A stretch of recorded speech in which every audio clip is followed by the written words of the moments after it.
Hi,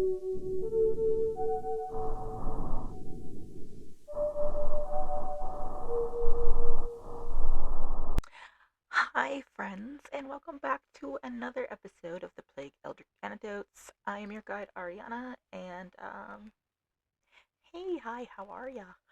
Um, Sorry for not getting this out there faster than I thought I would, but if you're keeping up with me on the socials, you know that life has been giving me lemons, and I've been taking these lemons and just squeezing them into my eyes.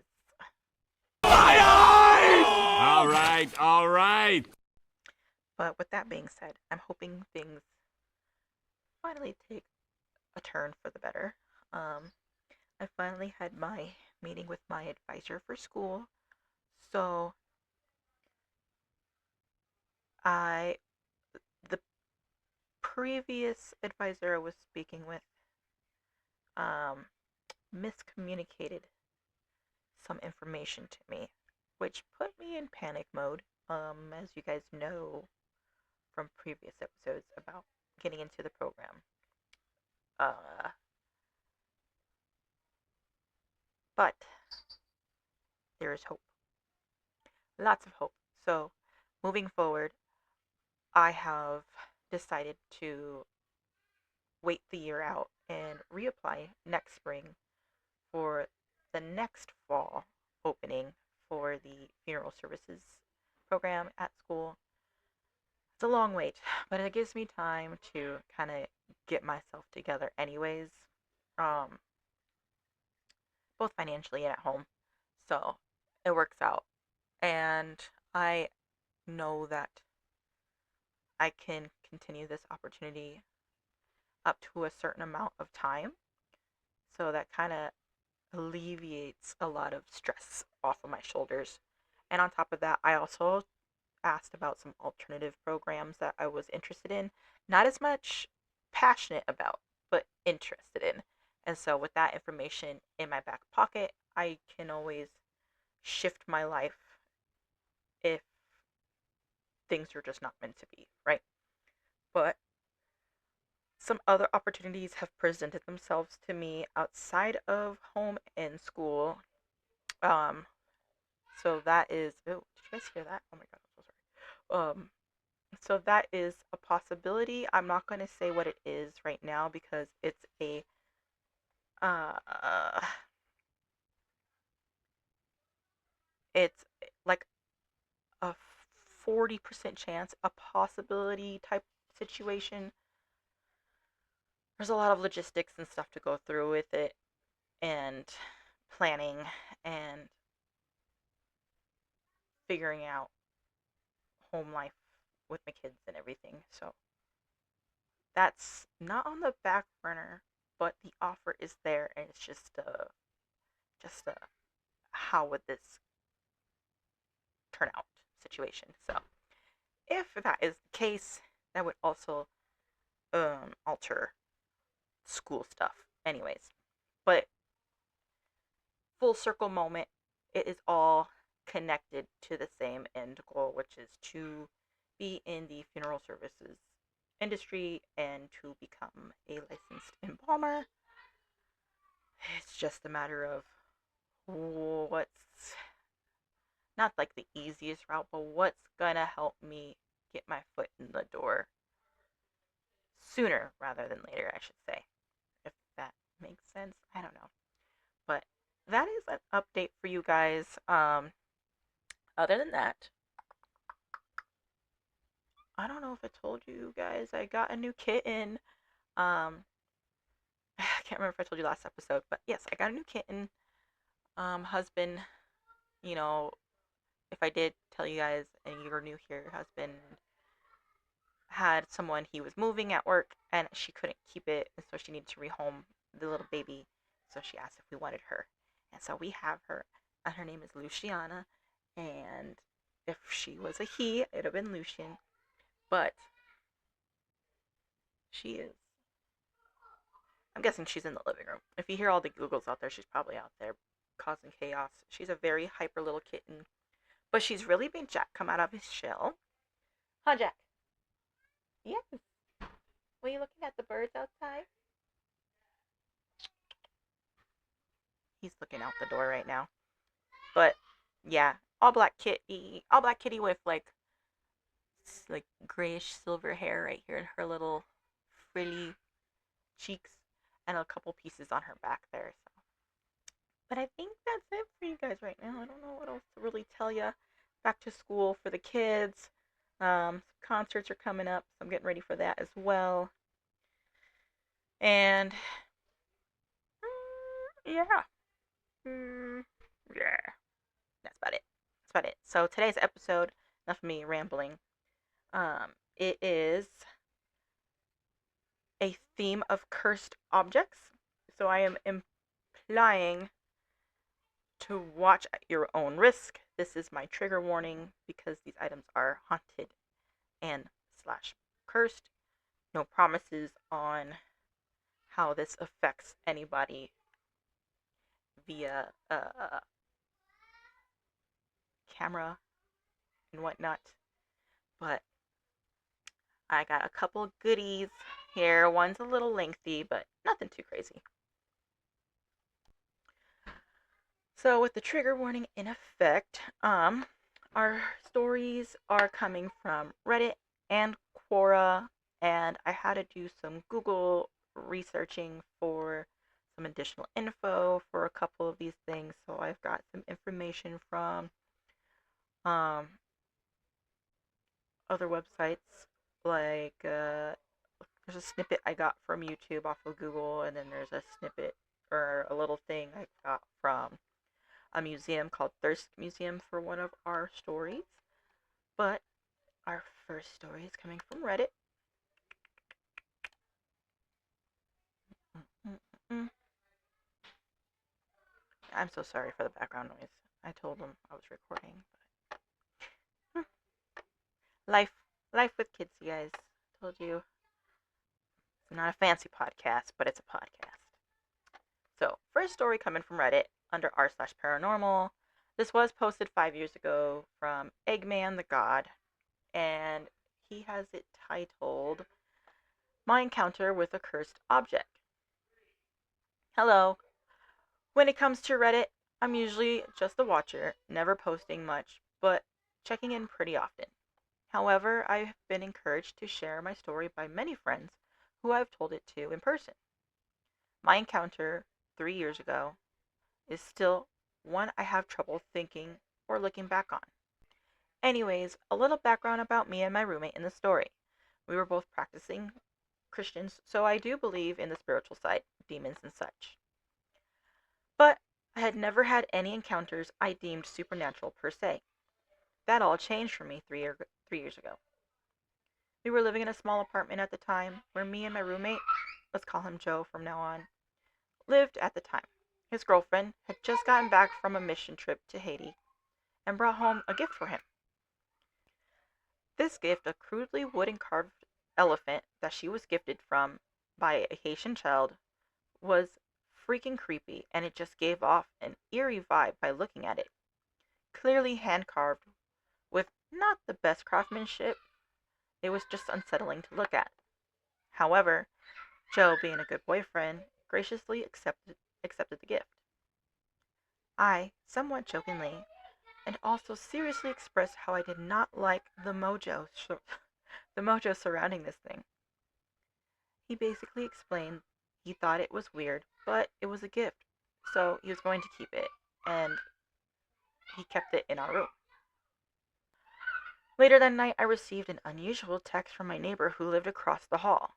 We were friends, but never really texted, so this struck me as odd when she asked, "Are you okay?" I was in the living room watching a movie at the time, so I replied, "Yeah, I'm just relaxing watching TV." I was met with the response of, "Oh, just pulled in and I thought I saw you in your room pacing back and forth." My heart dropped. I was home alone at the time, and I immediately ran into the room to find nothing but stillness. I made a glance at the wood carved monstrosity, which almost felt as if it was staring back. Then the door closed. Now, unsettling, but not completely startled. A couple hours later, It was time for bed. By this time, my roommate had already returned, and I told him about the text, but he mainly brushed it off. I never had been a great sleeper, so this experience didn't help me get into the right get into the right state of rest. However, eventually my mind drifted to sleep. The sleep did not last long. A feeling I had never felt before came over me. My eyes felt as if they were glued open, and I didn't even notice myself blinking. My body was strapped to the bed, not able to move any appendage. All I had control over were my eyes. I immediately looked to my roommate across the room, who was dead asleep, with all my might trying to let anything out of my mouth, but not even a whimper. My eyes then looked to the foot of the bed to see a sight that gripped me with curling fear. An imposing outline of nothing but black. So black it stood out among the rest of the darkness. There was not a face, no true shape, just the vague structure of a humanoid creature that looked as if it was a void absorbing darkness and growing even blacker by the second. I moved my eyes up to try and avoid the thing, but it was so tall it was hard not to see. Then it felt as if my chest was crushing. Looking down to the pressure on my chest, it now appeared that the thing was coming over me. It wasn't crawling over my bed, more just levitating, closer and closer and closer, until I was forced to stare at nothing but the void before me. What I presumed to be this creature's face, there was no emotion, no noise, no nothing, just darkness. And when I think back to this, that's what churns my stomach. The lack of anything it is something I have never experienced. I don't remember the thing leaving me or me falling asleep.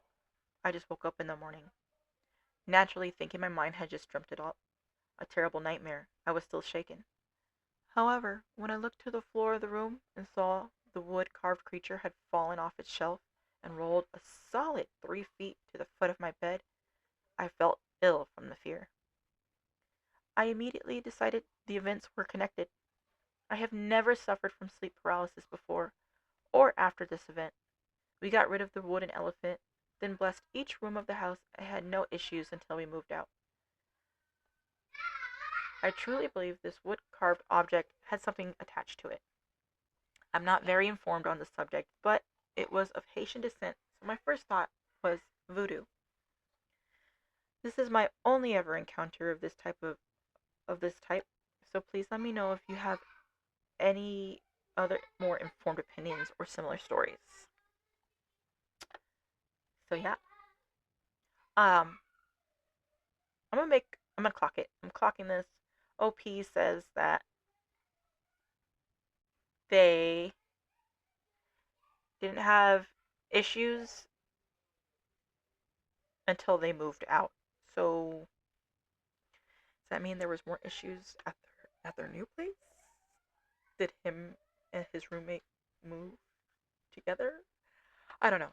There's a lot of questions I have on that one, but I'm gonna clock that just so you guys know.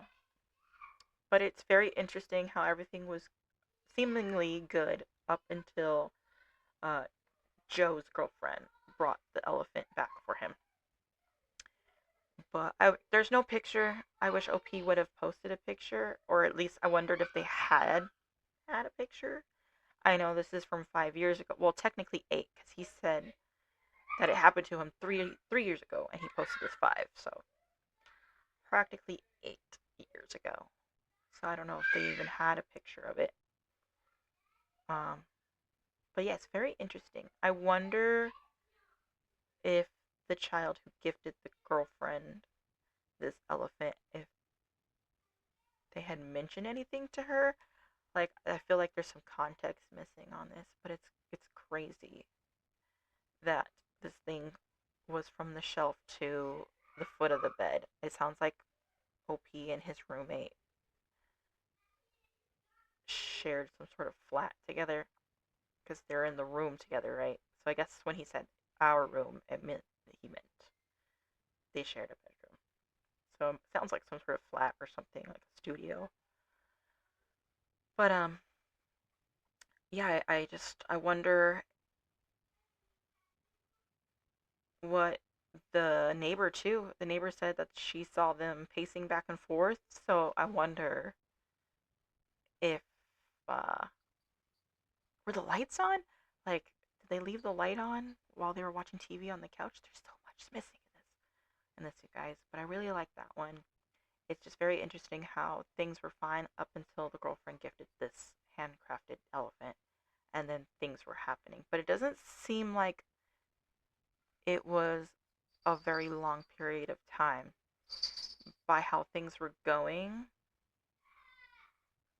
Let's see. Accept the gift and put it in the room later that night. Sounds like it's all happened within at least 48 to 72 hours. Um, but yeah, I don't know. I don't know. I don't feel like throwing it away would help any much, and I don't know if giving it back to the girlfriend would have helped either. Or maybe something was happening with the girlfriend, and she was like, you know what I'm gonna do? I'm just gonna give it away, and maybe it's me or something like that. You know what I mean? Kind of like it kind of reminds me of that movie. What is it called? Let me think. Hold on. Let my brain think here. It's the one I think with Jeffrey Dean Morgan and oh my god, and his daughter. He got his daughter that Dybbuk like jewelry box. Why can I not think of it right now? Um, oh shit, I'm struggling here. I'm struggling. That's what it reminds me of, kind of. And he like bought that cursed jewelry Dybbuk box and gifted it to his daughter, and then shit started hitting the fan, and he couldn't figure out like why she was getting possessed or uh, having like night terrors and stuff. Why can't I remember it? Hold on. Pause for the cause, you guys, because if I don't look this up, we're all going to be. Um, what do I look up? Jeffrey Dean Morgan. Oh my god. Hold on. Not my dumbass on the wrong keyboard here. Oh, that's goofy. Dybbuk box movie. Is it the possession? I think so. Supernatural horror with Jeffrey Dean Morgan. Okay, yes. So the possession. I don't know why I couldn't freaking think of that. I'm pretty sure I have that movie somewhere. I don't know. I've got so many I can't even see over there. It's probably on the shelf behind. But yes, the possession. That's what it kind of makes me think of. And then he's like, I don't remember if he destroyed it or not, or he got rid of it. But he bought it from a yard sale and then gifted it to his daughter. It's literally kind of giving me the same vibes, except for this one's handcrafted and given as an actual gift, other than just finding it. Good movie, by the way. It's one of my favorites. I think that's kind of when I started liking Jeffrey Dean Morgan. If anybody likes him out there. But that is our first story. Let me close it out real quick. And we're going to move on to our next one, which is also from Reddit. This one does have a picture. So I'm going to post it now. And this is under r/paranormal. This was posted 6 months ago, so fresh, but not fresh. And this was posted by Lemary. I don't know if I'm saying that right. Titled Objects That Appear on Their Own. Today I came home from the gym and my partner was waiting for me, doing their own thing. We started talking about our dreams, as we usually do, and what we would eat. Suddenly, I went over to a table where I saw some papers that were going in the trash, receipts for a scarf I bought and stuff yesterday. I took all the receipts and papers that were on the table to go to the kitchen and threw everything in the trash can. When I crossed the living room and got to the kitchen door where my partner was standing about 1.5 meters behind me, a ring fell to the floor. I saw it bounce out of the corner of my eye as it fell and continued bouncing. I had lost the ring 2 years ago, and not only that, no one could have dropped it or made it fall because we were the only two people at home in the same spot next to the kitchen. Can anyone explain this to me? And as you can see, it's a picture of the ring they lost. It's very interesting. I don't know if it fell from the stack of trash from OP's hand or if it just like thin air, voila, kind of appeared situation. Um, but it's crazy that they lost this specific ring 2 years ago and now it's just reappeared. I don't know if it's cursed per se, but it was definitely interesting.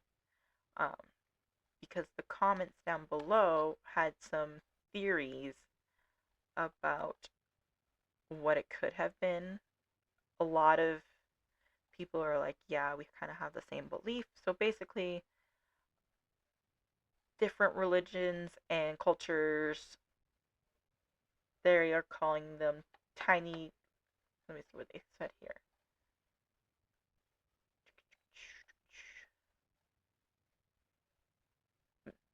Mischievous, mischievous little people, duendes in Russia. Someone says they're called.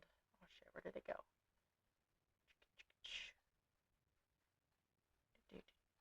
In Russia, they call them domovoids.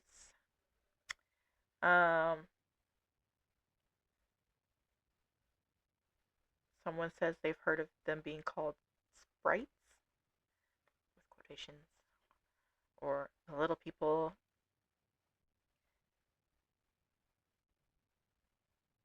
It's interesting. But a lot of people are chiming in about where they're from and what they call them. Um,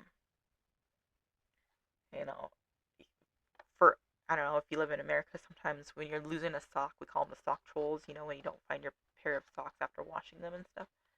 But I'm adding this story in here because I find it interesting that you would lose something for 2 years, a specific ring, and then find it out of nowhere, basically hitting the floor, right? I had something similar happen, except I never got it back. So, you guys know some lore about my households between the apartments I've grown up in and my Colorado house, and then my grandma's house in Michigan, and things happening there as well, and then like just some odds and ends experiences from where I've been. Um, but in my house in Colorado, I used to have this necklace. God, I wonder if I can find a picture of it. I probably would have it on my MySpace if I had my MySpace pictures. Um, I'll have to see if I can find a picture of it. But I used to have this necklace in high school, and it was like it's like a cheapy Hot Topic necklace that I got, choker, and it was the silver chain with like black beads, but in the middle it was a pentagram, and it had red little like rhinestones embedded in it, right? And I love that necklace so much. I wore it every day pretty much. But when I washed my face at night and when I went to sleep, I took it off. And considering, sorry, Jack is making biscuits really loud over here. Considering the fact that around this time it was just me at home. All my siblings have moved out. So it was just me, my mom, and my grandma. I had basically the whole basement to myself, right? Like I told you guys before. And so I would take off my necklace and I would put it on top of my bathroom. It was like a tiny cabinet. So I would have a mirror and there was like this tiny shelf. And it was like a little cabinet so you could slide the doors open. So I would put it on top of there and then, do my thing, go to sleep. And I remember one day, um, it was a school night, and I put it on there. And I remember coming out of my bathroom, and I remember seeing a shadow person pass in the living room. So when you come out of my bathroom, to the right was the living room, and then to the left was one of the bedrooms, the wall, and then the next bedroom. And so I remember seeing a shadow person, so I turned my head to look, and I didn't see anything, and so I kind of like dismissed it. But when I woke up the next morning, my necklace was gone, completely gone. I searched high and low in the bathroom. I double checked my room. I looked in the basement living room. I asked my mom if she's seen it. I even checked my grandma's room because at the time she was between dementia and Alzheimer's, and she could have went downstairs, but nothing, nothing at all. Um, yeah, and I never got it back. So as far as cursed, I don't know. Possibly, we've had some crazy things be attached to us or to something, but this kind of gave me those vibes. So I just felt some sort of relation to this, and it could be cursed. I mean, something wanted it, right? I don't know. Quick, easy, short one there, you guys. But I don't know. Let me know what you think about that one. All right. So our next story is from Reddit, but also some of those alternative websites that I had to go digging for. This one is under r/urban myths, posted 4 months ago by Happy Pants 69. The title is basically a description. The Bisbee chair, or Bisbee stoop chair, is a cursed 18th century oak chair that causes the swift death of anyone who sits in it, cursed by murderer Thomas Bisbee before his execution. It was linked to numerous fatalities over 300 years, and so now it hangs up in the Thirsk Museum to prevent use. Um, but yes, that it has a picture from Reddit. I'm going to post it. Down in the comments, there's some info, and I found this specific cursed item actually on Quora, so I'm gonna go to that next after this. But just to kind of preface what is in this comment, because there's like a huge comment about it. But it says, according to legend, the chair once belonged to Thomas Bisbee, a local thief and drunk who lived in North Yorkshire during the late 1600s. Bisbee married Elizabeth O'Wetty, who was the daughter of a local petty crook, Daniel O'Wetty, who lived in a nearby village. Daniel made his living forging currency and eventually bought a farm so he would have a safe place to conduct all his illegal businesses. So eventually, once Thomas and him became in laws, they began going into small criminal empire together. Let's see.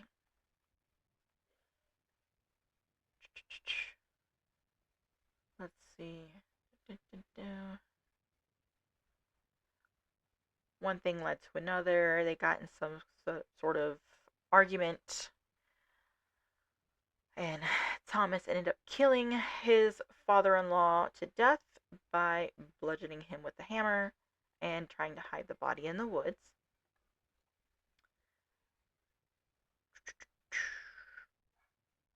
I'm trying to see.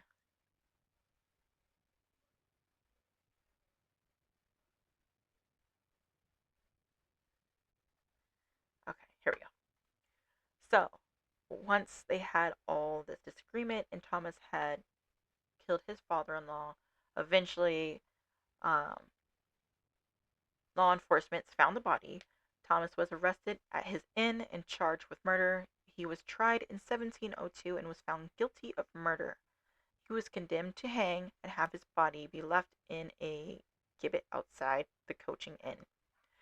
Gibbeting is the displaying of a corpse in an iron cage, which was more feared by criminals than their execution, as it was believed that their spirit would find no rest in the afterlife because of it. Thomas Bisbee's last request was to have his final meal at his favorite pub, the Coaching Inn. After he ate, he stood up from his favorite chair and invoked a curse of sudden and horrible death. since he himself was condemned to suffer that anyone who dared to sit in his chair would be too. The pub became known as the Bisbee Stoop Inn, after the stoop, a small platform Thomas Bisbee was executed on, and the legend of the cursed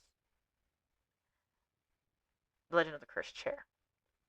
And so now many believe that this inn is haunted by Thomas and that his chair is linked to his spiteful spirit. Um,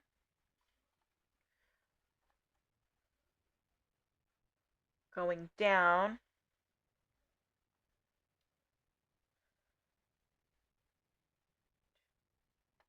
in 1968, Tony Earnshaw took over the pub.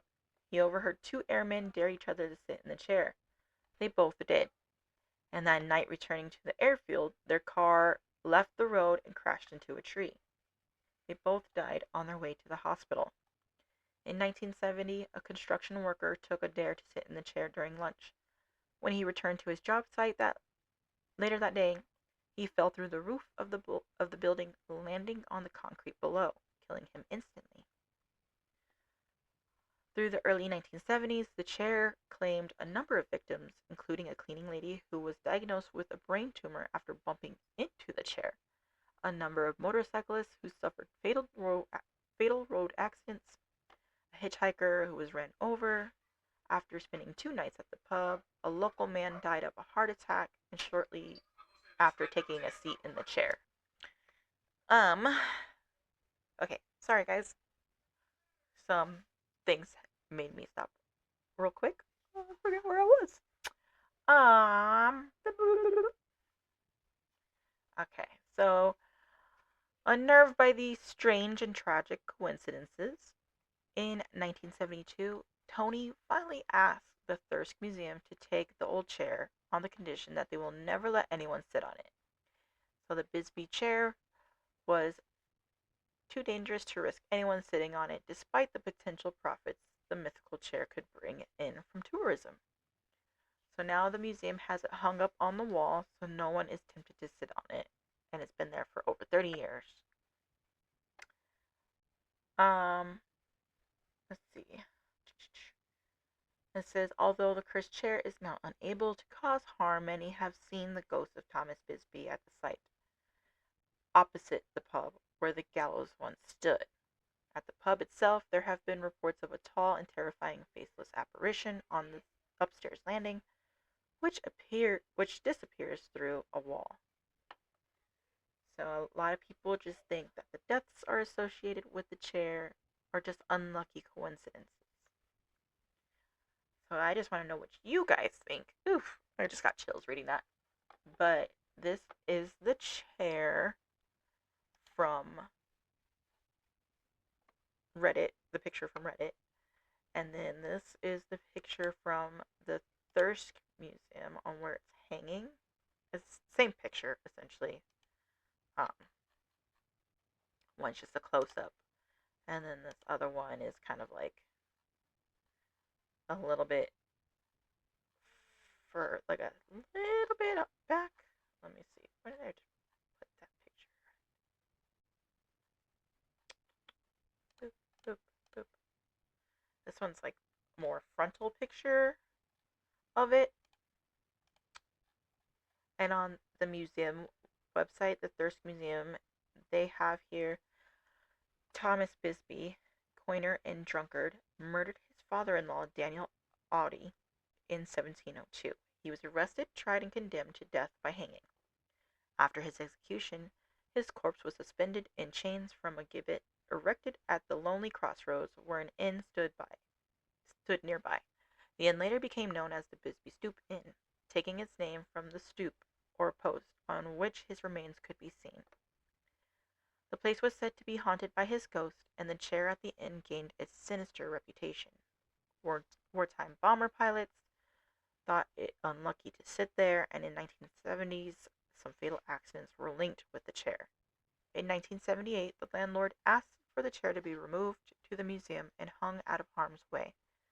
The Bisbee Stoop chair has not been sat on since.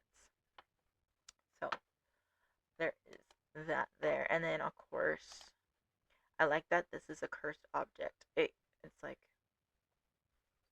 if you worked at the museum, wouldn't you be tempted? Oh, my kitten's meowing. Wouldn't you be interested to sit on it? Oh, okay. And so, oops, dropping stuff. Quora posted it as um.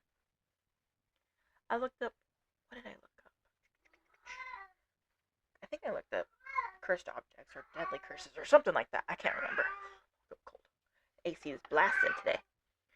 We're in a freaking heat wave right now, and I'm freezing.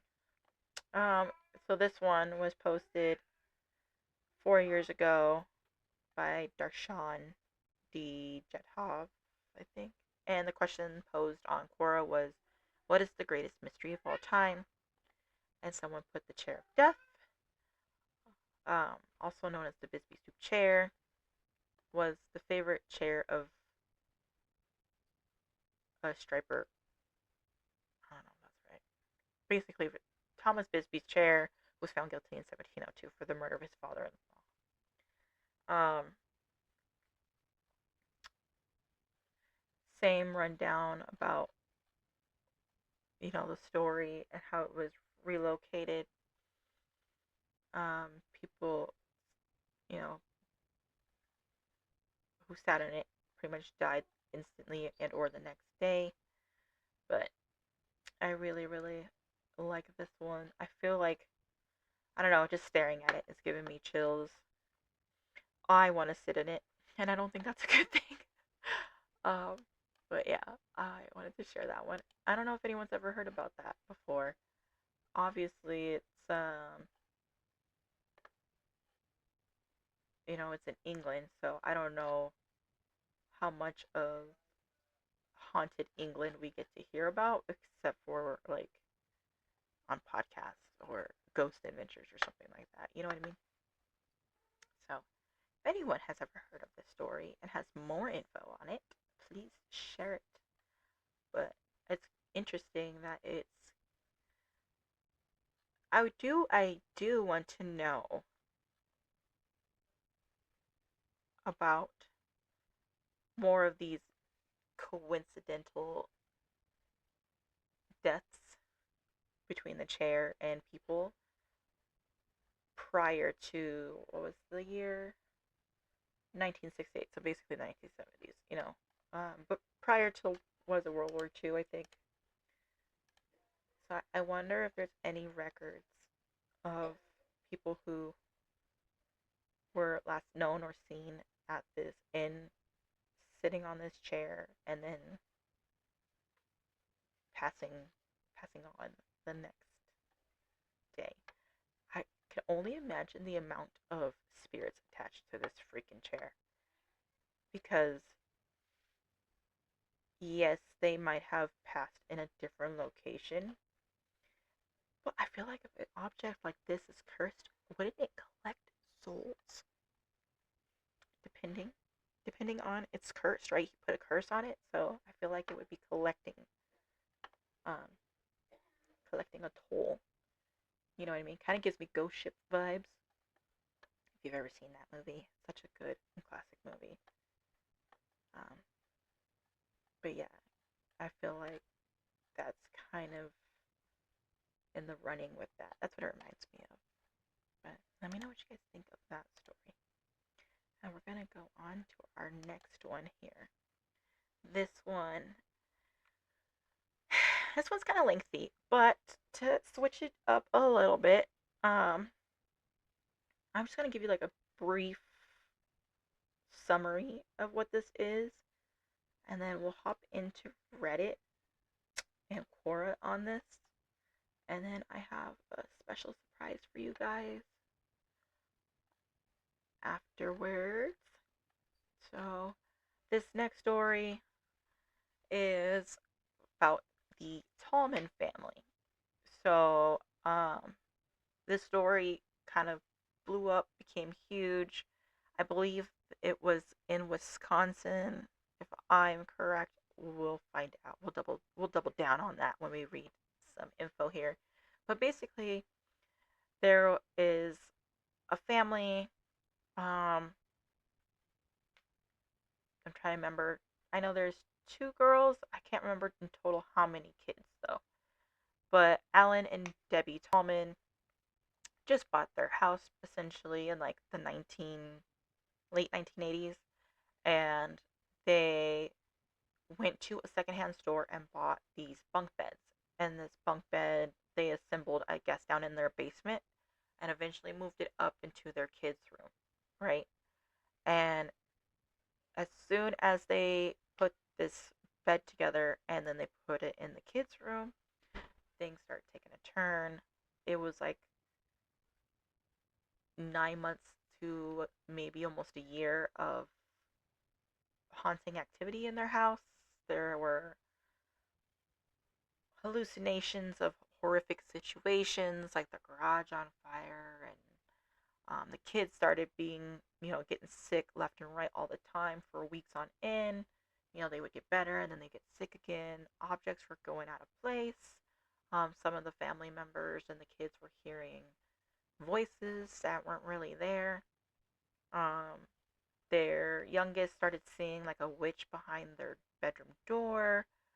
The son would see the same person afterwards. So a lot of darkness started consuming this household and kind of like just putting this family into like pretty much at their wits' end, right?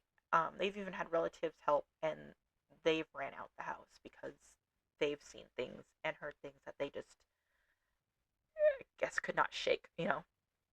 So eventually they asked their pastor from their church to come help them, and their pastor has seen something similar to this before with another family or other families, so he took it upon himself to help them.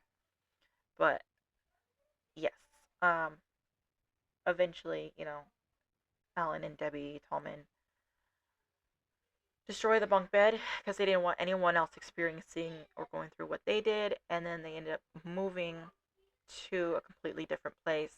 I don't know if things continued after they destroyed the bunk bed in the house, which made them move, or they just felt unsafe, or something, like was still kind of lurking and made them feel uneasy. That question is still up in the air. So we're going to start here with Cora. This is where I found the story initially. And Cora has a picture of this bunk bed, which I think is from my little extra snippet at the end here for you. So I the whole thing to read on here is basically the rundown that I just gave you. Um,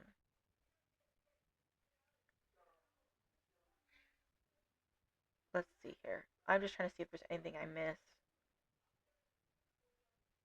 Um,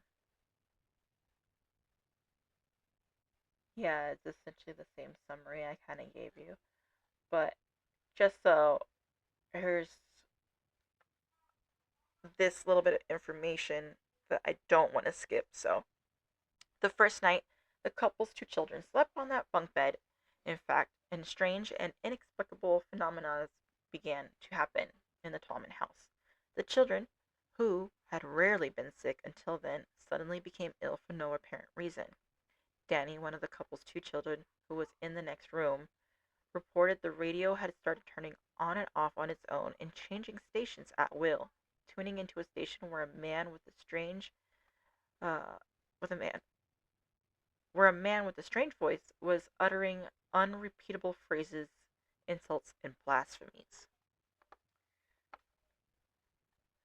So then, further down, they say, then his youngest daughter also began to report various strange things happening in the house. When she'd sleep in the bunk bed, she claimed she couldn't sleep because a witch kept waking her up.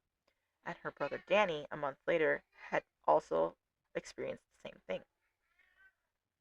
So then that's a week before Christmas, Danny told his mother that he wanted to move out of the house, and Alan, frustrated, told the spirits that haunted his house to leave or fight him if they wanted to. A few weeks later, after January 7th, 1988, Alan came home from a night shift, and he heard a disturbing sound similar to a growl coming from the garage. Along with this, a voice shouted, "Come here." Alan went to investigate, and there were flames in the Tallman house. Alan went back. Alan went to the back of the house where the garage was and found it engulfed in flames. He returned to the house to get the fire extinguisher, but when he came back to the garage, he found it intact with no signs of fire. So these are some of the things that I was letting you guys know about. Um, so yeah, this is what I got from Quora, and they said that they moved in around February of 1987. Reddit.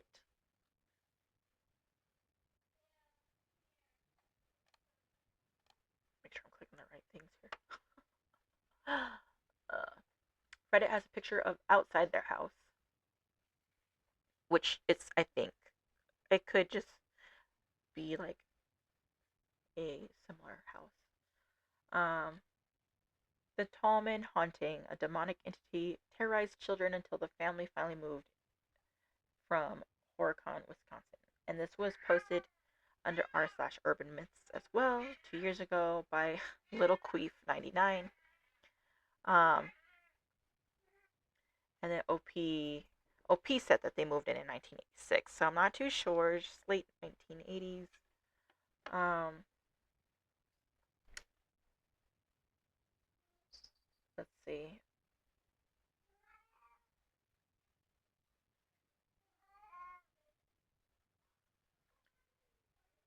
Let's see.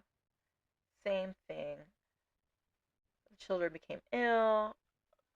Alan and Debbie dismissed the complaints as a result of childhood imagination. And then, as months went by, the paranormal activity in the Tallman house escalated. They've heard disembodied voices, objects moving on their own, and mysterious figures appearing in various parts of the house. One of the most terrifying incidents involved the garage door opening and closing by itself, even when it was locked and there was no one nearby. Um,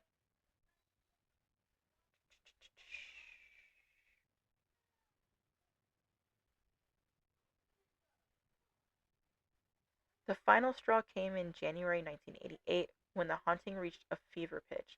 One night, Alan Tallman was awakened by the sound of chanting and saw the bunk bed engulfed in flames.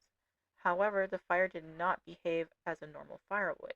It produced no heat, and when Alan tried to extinguish it, the flames vanished as quickly as they appeared. This event was so disturbing that the family decided they could no longer stay in the house. Fearing for their safety, the Tallmans reached out to their pastor and asked for help. The pastor conducted a blessing of the house, but the paranormal activity continued. Desperate and terrified, the family made the difficult decision to leave their home and move in with relatives. They left everything behind, including the bunk bed that they believed somehow unleashed the supernatural forces in their home. So, media attention and unsolved mysteries quickly gained wind of what was going on in the Tallman house, and it wasn't long before it caught the eye of producers for sure. That's the snippet I'm going to show you. It's the unsolved mysteries. Um, After leaving their home, the Tallman family never returned. They eventually sold the house, but the new owners reported no paranormal activity. The bunk bed, which had been the center of the haunting, was destroyed by Alan Tallman, who believed that it was the source of the malevolent forces that had been tormenting his family. And let's see. It just says that they've been staying out of the public eye since the events. Um, The Tallman House case has generated a number of theories and explanations over the years. Some believe that the haunting was a result of poltergeist type of spirit. Oh, yeah, poltergeist. I don't need an explanation on that. Others believe that the case was an example of a cursed object scenario. Skeptics, however, have pointed out that there is no concrete evidence to support the existence of ghosts or cursed objects. Some of them believe that the Tallman House could have been the result of a sleep paralysis, hallucinations, or a psychological condition known as oh, I guess they're just two individuals sharing the same delusions or hallucinations. Some people thought maybe carbon monoxide poisoning, making them have like these debates. But yeah, but I don't know. I think it's a cursed object type deal. It reminds me of like Annabelle, you know, um, a lot of the Conjuring movies with Ed and Lorraine Warren. Yeah, so it reminds me of like the Conjuring movies. Even the possession, it was a cursed object. You know, the Dybbuk boxes, the Dybbuk pieces that are around the world. Isn't there like 12 of them or something like that? Um, you know, those are cursed objects. Wherever they go, they cause chaos. I really wish we had some information on where the bed was made and the family who had it prior, if the family had anything happen to them. But on the same hand, what if it was the previous family who had that bed that conjured up this uh connection, this tie to the bunk bed? You know what I mean? Like, if we had info, it'd be great to know to really understand who and why this object was cursed. But it's very interesting that once it was destroyed, nothing else happened. Um, but yes. Anyways, this is the clip from Unsolved Mysteries. It's about 10 minutes long. Um, but yeah. So enjoy watching it.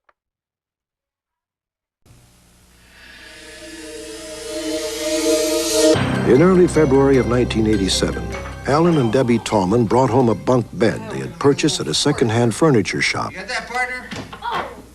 They assembled the bed and stored it in their basement. That's right, didn't we?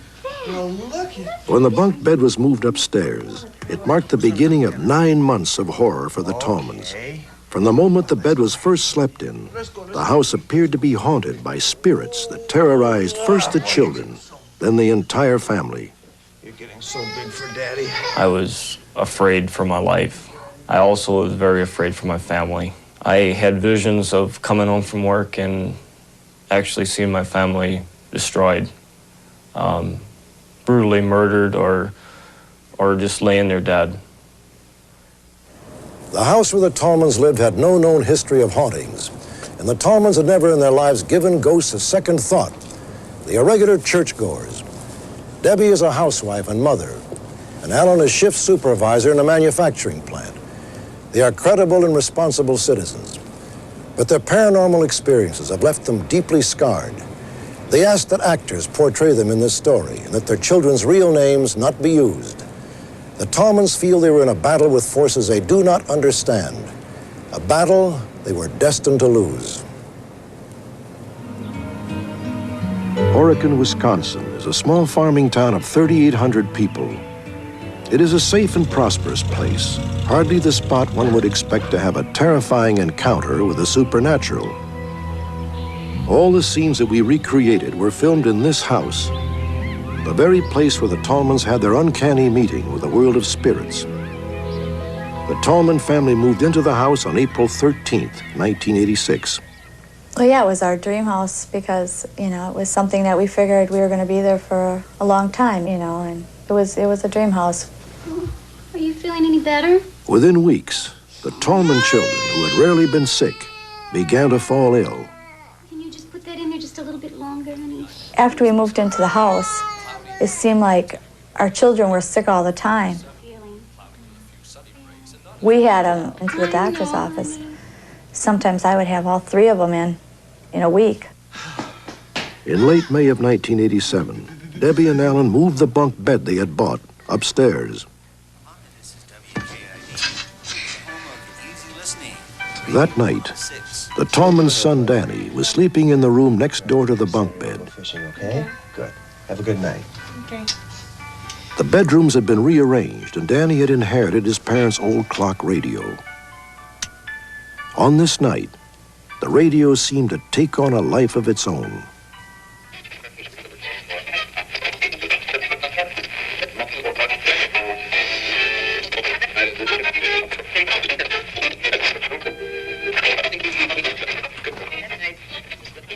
My son, he came running out in the living room, and he says, "But Mom and Dad," he says, "I seen it, the dial moved." He said the indicator went from one side to the radio to the other. And we kind of looked at each other and says, "Well, if you're going to have a fit with the radio and cause this kind of ruckus, we'll just take the radio out, you know, because that stuff just does not happen." A few weeks later, Alan Tallman himself had an experience he could not explain. He was busy painting the walls in his basement, but decided to take a break. My wife called me up for dinner, so I just laid the brush, and I was going to return after I ate my lunch. And after dinner time was over, I went downstairs, down cellar.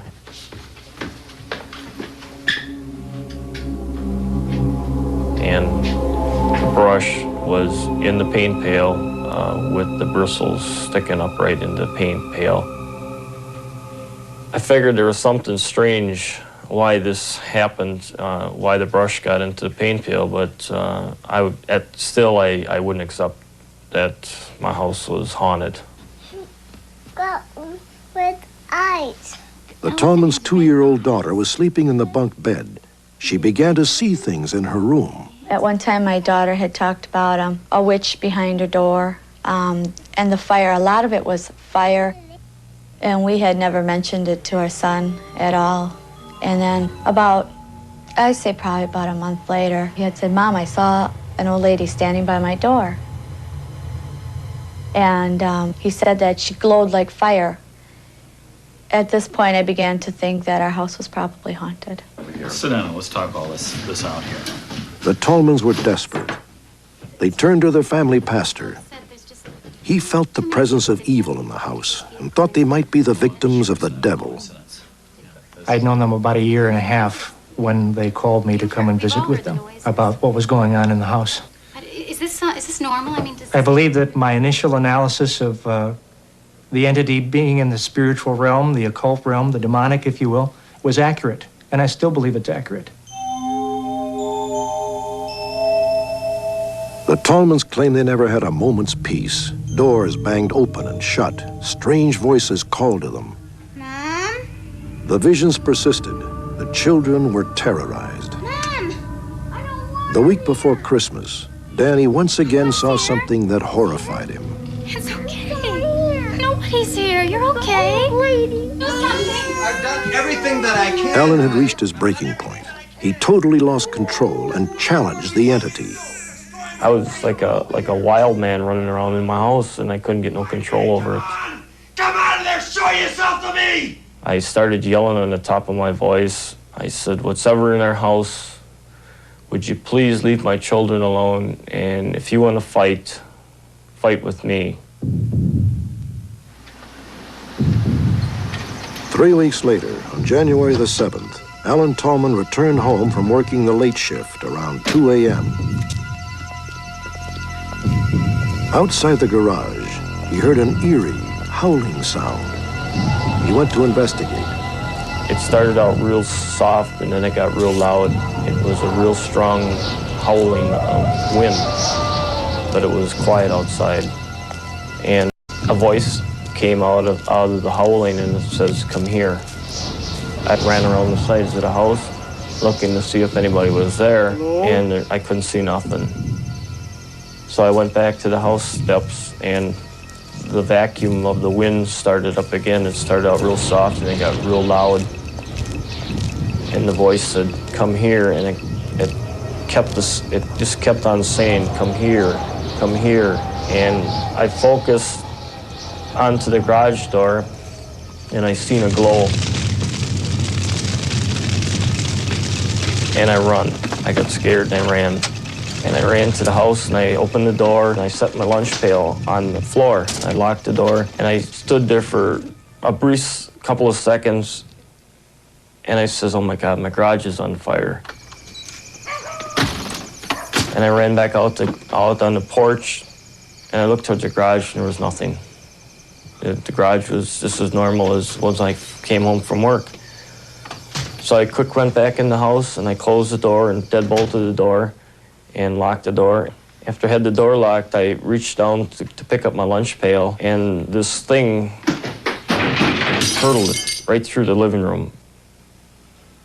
He came home that night and he was just running around the room. I mean, literally running. He ran in the bedroom, ran around the bed, ran over to the dresser, threw his keys up on the dresser. I've never seen him like that before. Alan Tallman began sleeping on the floor of his daughter's room each night. The girls were traumatized and needed help falling asleep. I started to see this fog starting to appear on the floor, and a voice came out of it, and it says, "You're dead." When he came out of the bedroom, he wouldn't talk to me. His lips were blue. He was so white, you know. I tried to get him to tell me what happened, but all he did was stand there, and tears were running out of his eyes. And so I went to the phone and I called the pastor and I said, "You've got to come over here." I said, "Something happened and Alan's crying." I said, "And he won't tell me what happened." When I arrived, Alan was very frightened. He was shaking. He was visibly shaken at what he had seen. Alan gave me no indication at all that he was in any way fabricating what he was telling me. And my sense of that was heightened by the fact that I've been with people before who had described things similar to what Alan was describing. And his fear and terror at what he had seen was very similar to what I had seen before. A few days later, Alan was working late. He asked a relative of his to watch over the two girls until they fell asleep. Alan's relative was a complete skeptic. That night, he changed his mind. The same specter appeared.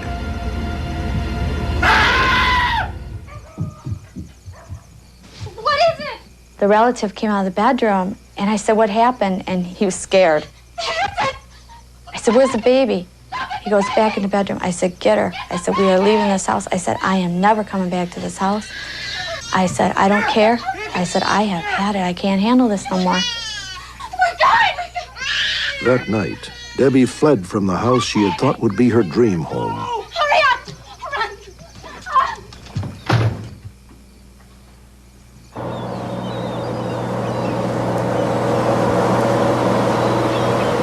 2 weeks after they fled their home, Alan and Debbie Tallman had the bunk bed destroyed.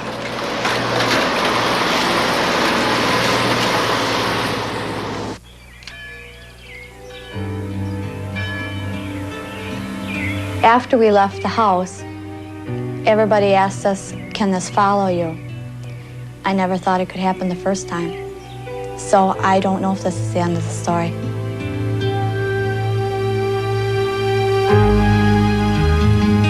The Tallmans have moved to another city now, and so far they've experienced no paranormal phenomena. A new family moved into the Tallmans' house last April, and they've had no problems. Perhaps in the world of spirits, as well as in the world of human beings, it is possible simply to be in the wrong place at the wrong time. When we return... So anyways, my friends, that's all I have for you on this episode. I hope you really enjoyed the cursed objects theme. Episode 24 will be somewhat similar, but more narrowed down a little bit. Not gonna say what. You'll know when the time comes. Also, moving forward, just depending on how these lemons keep on appearing in my lap here in this thing called life, and how much juice I'm squeezing into my eyes.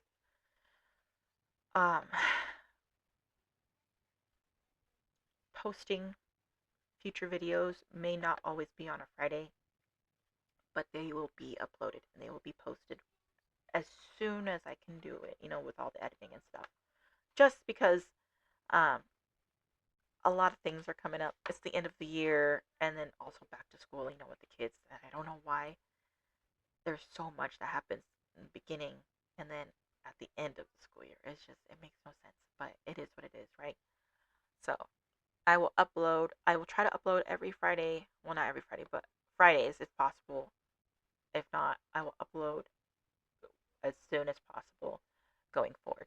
However, I am in the works of still trying to get some extra content. I plan on um, making time to do some exploring. I've made some connections and contacts with people through TikTok who do kind of like some cool exploration. What do people call it now? Like urban exploring, but on the paranormal side. So I am still gonna find time to squeeze that into my schedule and get some stuff uploaded for you guys. So, like I said, that's kind of like going into the end of the year project. And then, of course, I am also trying to figure out the live situation. I'm really hoping by Christmas I can figure that out. Going live sounds a lot scarier than it is just uploading a video. I am not a live girly. I'm just a record button girly.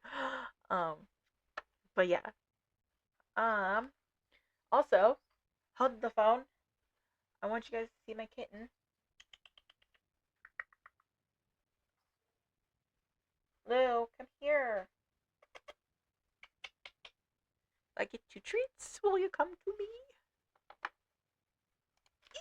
Well, Jack's up here. I got the treats. You can see his, his little. Hi, Jack. Tell your sister to get up here. There you are. How'd you get around? Oh, come here, Lou. Come here, Luciana. Oh, she's feisty. She's so feisty. Come here. Hi. This is Luciana. Lou. Lucy. Hmm? Meow. Alright, I gave you treats with your brother. Oh, Jack loves her, though. I'm so happy. Because you know how skittish he was? And, like, I told you guys, he would, like, hide under the bed and stuff. But now, he goes all the way to the other side of the house. He goes into my daughter's bedroom and sleeps with her. He is everywhere since we brought her home. Oh, don't attack him. But I just wanted to show you guys my new kitten. Since I didn't get to show you guys last time. But that's all I got. That's all she wrote. And until next time. Bye, friends.